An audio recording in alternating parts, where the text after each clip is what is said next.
गरीब के घर खीर खाने आए राधा कृष्ण। हरिपुर गांव में ब्रजेश नाम का एक अमीर आदमी अपने परिवार के साथ रहता था। उसके परिवार में उसकी पत्नी कुसुम और उसका बेटा मोहन था।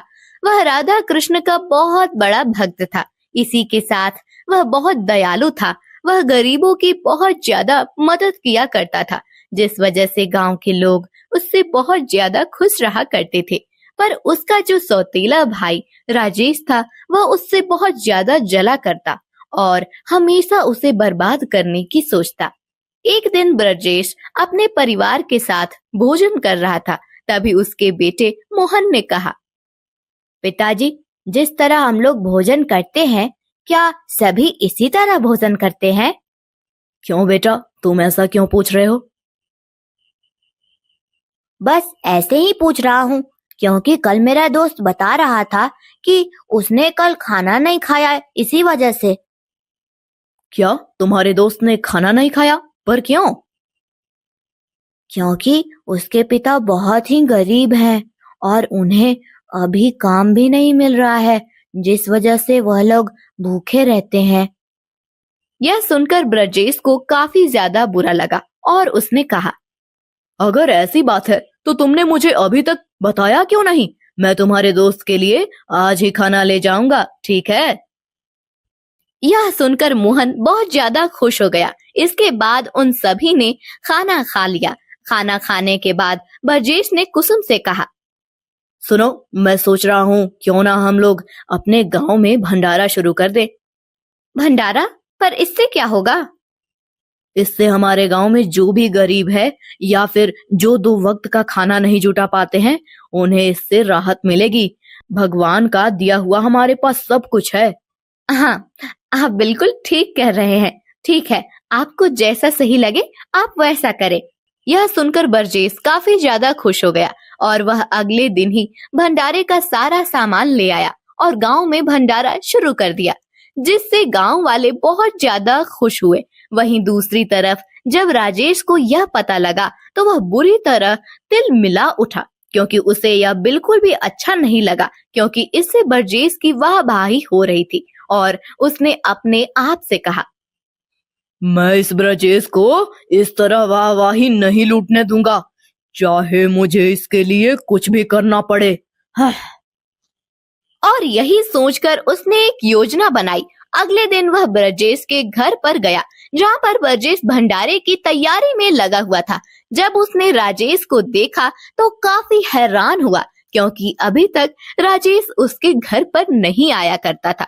उसे इस तरह हैरान देखकर राजेश ने मुस्कुराते हुए कहा, अरे भैया, आप मुझे देखकर इतना हैरान क्यों हो रहे हैं? बस ऐसे ही हैरान हो रहा हूँ, क्योंकि अभी तक तुम हमारे घर पर आए नहीं। हाँ, मुझे पता है पर यह मेरी भूल थी। आप तो बहुत ही अच्छे आदमी हैं, गांव वालों के बारे में कितना कुछ सोचते हैं। आप गरीब लोगों के लिए भंडारा करवा रहे हैं। हाँ, अरे यह सब तो राधा कृष्ण की मेहरबानी है। अब उन्होंने मुझे इस काबिल बनाया है, तो मुझे लोगों की मदद करने में कौन सा बोझ पड़ रहा है। हाँ भैया, हाँ, यह तो आप ठीक कह रहे हैं, इसलिए मैं भी आपकी मदद करने के लिए आया हूँ। सोचा आपके साथ कुछ काम ही करवा दूं। अरे नहीं नहीं, इसकी जरूरत नहीं है। मैं और कुसुम सब कुछ निपटा लेते हैं। वैसे भी भंडारे के लिए नौकर रखे हुए हैं, वही तैयारी कर रहे हैं। अच्छा, सारा काम नौकर कर रहे हैं? हाँ हाँ, सब कुछ वही कर रहे हैं। अच्छा, मैं अभी आता हूँ। यह कहकर ब्रजेश वहां से चला गया। मौके का फायदा उठाकर राजेश ने कहा, यही सही समय है, मुझे अपना काम कर देना चाहिए। इसके बाद वह उसी जगह पहुंच गया जहां खाना बन रहा था। उसने देखा नौकर खाना बनाने में लगे हुए थे। वह एक बड़े से बर्तन के पास गया और चुपके से उसमें कुछ मिला दिया और वहां से चला आया। कुछ देर बाद जब भंडारा शुरू हुआ तो सभी लोग भंडारा खाने आए, पर तभी अचानक लोग बेहोश होकर गिरने लगे। यह देखकर गांव वाले बुरी तरह घबरा गए।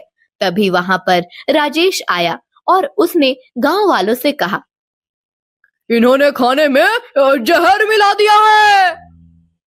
यह सुनकर गांव वाले बहुत ज्यादा हैरान हो गए और उन्होंने बरजेस को धक्का मार के गांव से बाहर निकाल दिया, जिससे बरजेस काफी ज्यादा दुखी हुआ क्योंकि अब वह अमीर से गरीब हो चुका था, क्योंकि सब कुछ राजेश ने हथिया लिया।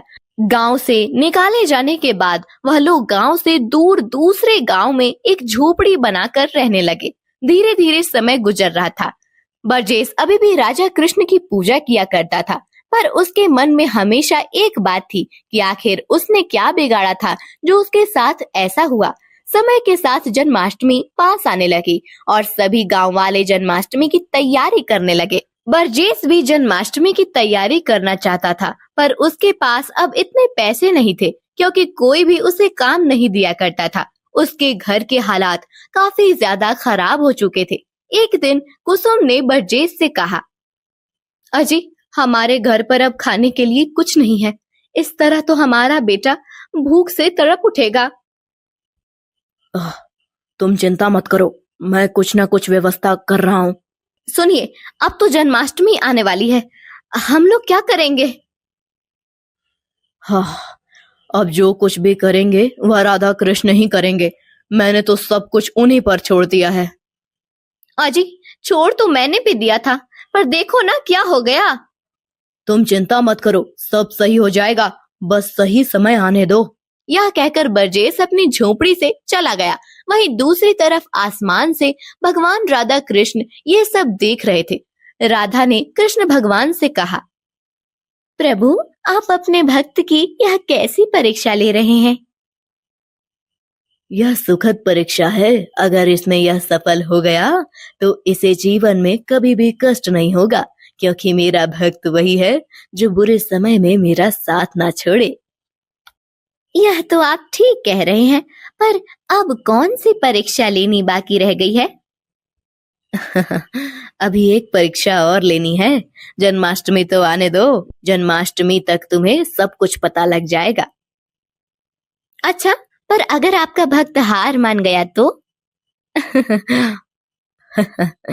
अगर यह मेरा सच्चा भक्त होगा तो यह हार नहीं मानेगा।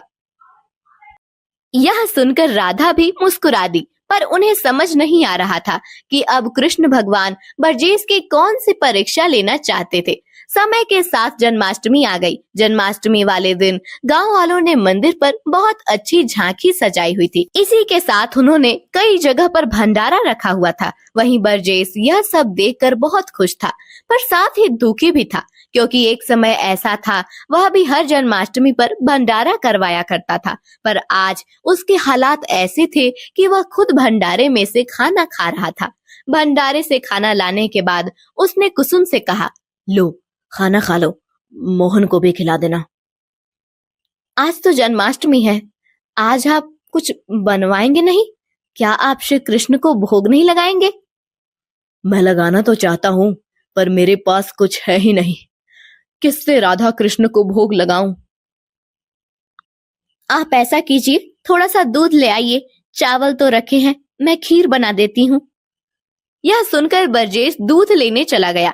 वहीं दूसरी तरफ राधा कृष्ण पृथ्वी पर आए और उन्होंने लड़का लड़की का रूप ले लिया और पूरे गांव में आकर घूमने लगे। देखो राधे, लोगों ने मेरे जन्मदिन पर कितनी अच्छी झांकी सजाई हुई है। हाँ, वही पकवानों की खुशबू भी बहुत अच्छी आ रही है, पर वैसे हम लोग जा कहाँ रहे हैं? अभी तुम्हें सब कुछ पता लग जाएगा कि हम लोग कहाँ जा रहे हैं। बस तुम मेरे साथ साथ चलती जाओ। यह सुनकर राधा कृष्ण भगवान के साथ चलती गई। कुछ ही देर में वह लोग एक घर के सामने आकर रुके। उस घर से बहुत अच्छी खीर की खुशबू आ रही थी। इस पर राधा ने कहा, अरे, यहाँ पर तो बहुत अच्छी खीर की खुशबू आ रही है। हाँ, मुझे पता है, इसलिए हम लोग यहाँ आए हैं। इसके बाद वह लोग घर के अंदर आ गए, जहाँ पर बरजेस राधा और कृष्ण को खीर का भोग लगा रहा था। तभी उस लड़के ने बरजेस से कहा, अरे वाह, बहुत अच्छी खुशबू आ रही है, कि क्या मुझे खीर मिल सकती है? हम लोगों ने 2 दिन से कुछ नहीं खाया है। यह सुनकर बरजेस ने जब उन दोनों की तरफ देखा तो उन्हें देखता ही रह गया और उनसे बोला, अरे, आप लोग देखने में तो बहुत ही सुंदर लग रहे हैं, फिर आप लोगों को खाना क्यों नहीं मिला? हम लोगों ने किसी से मांगा ही नहीं, क्योंकि किसी के पास इतना स्वादिष्ट खाना ही नहीं था। आपके घर से बहुत अच्छी खुशबू आ रही थी, इसलिए चले आए। क्या हमें थोड़ी सी खीर मिल सकती है? यह सुनकर कुसुम और बरजेस एक दूसरे के मुंह की तरफ देखने लगे, क्योंकि खीर 2 कटोरी ही थी। वहीं मोहन भी खीर खाने के लिए बैठा हुआ था। मोहन ने एक कटोरी पकड़ते हुए कहा, नहीं, यह मेरी है, मैं तुम्हें खीर नहीं दूंगा। बेटा, ऐसे नहीं कहते हैं, यह हमारे मेहमान हैं, और वैसे भी मेहमान भगवान का रूप होते हैं। मुझे कुछ नहीं पता माँ, मैं तो खीर खाऊंगा। यह कहकर मोहन ने उस कटोरी की खीर खाना शुरू कर दी। इस पर बरजेस ने कहा, कोई बात नहीं, हमारे पास 1 कटोरी खीर है, आप दोनों इसी में खा लीजिए। यह कहकर बरजेस ने उस कटोरी को उन दोनों की तरफ बढ़ा दिया। इस पर उन दोनों ने खीर को खा लिया और खीर खाते हुए बोले, आपकी खीर बहुत ही अच्छी थी। मुझे खुशी है कि आपने अपने हिस्से की खीर मुझे दे दी। यह तो मेरा सौभाग्य है जो आप हमारे घर पधारे। वैसे भी आपको देखकर ऐसा लगता है जैसे मेरे घर पर स्वयं राधा कृष्ण आ गए हों। यह सुनकर वह दोनों लोग मुस्कुराए और इसके बाद एक तेज रोशनी हुई और बरजेस और कुसुम के सामने राधा कृष्ण खड़े हुए थे। उन्हें अपने सामने पाकर बरजेस कुसुम बहुत ज्यादा खुश हुए। बरजेस ने हाथ जोड़ते हुए कहा, हे भगवान, हाँ, आपने मुझे दर्शन दिए। मुझे तो पता ही नहीं था कि आप मेरे घर खीर खाने आए हैं। मैं तो बस तुम्हारी परीक्षा ले रहा था और तुम इस परीक्षा में पास हो गए। मुझे बहुत खुशी है कि तुमने बुरे समय में भी मेरी भक्ति नहीं छोड़ी। यह आप कैसी बात कर रहे हैं? मैं आपकी भक्ति कभी नहीं छोड़ूंगा, चाहे मुझे इससे भी बुरा समय क्यों ना देखना पड़े। इसलिए तो मैं तुमसे प्रसन्न हुआ हूँ और अब मैं तुम्हें वरदान देता हूँ कि तुम कभी भी दुखी नहीं रहोगे। इसके बाद राधा कृष्ण वहाँ से गायब हो गए। राधा कृष्ण के गायब होते ही उनकी झोपड़ी एक बड़े से मकान में बदल गई और अब वह लोग फिर से अमीर हो गए थे, जिससे बरजेस और कुसुम बहुत ज्यादा खुश थे।